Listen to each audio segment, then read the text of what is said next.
Hello guys, ayan, kakatay ng baboy sa probinsya dahil fiesta ngayon. Ay, kinatay ang isang baboy.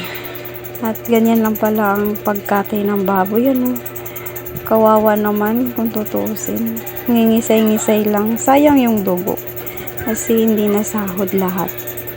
Ano? Pero okay lang. Kasi kailangan niyang patay para sa ating handa. Ayan guys.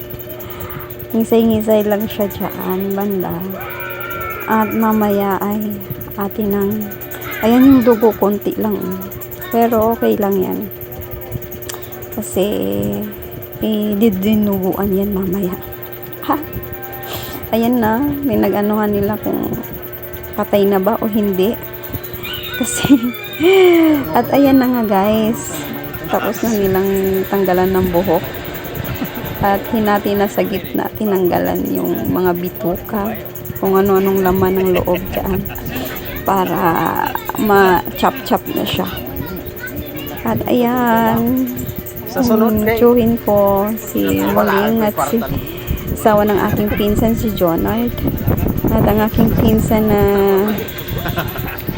si Puloy, hi, sa shoutout sa inyo dyan. At yung nagbi-video dyan, ang aking kapatid na si Erwin. Shoutout sa iyo kapatid, nandyan ka sa probinsya, kami nandito,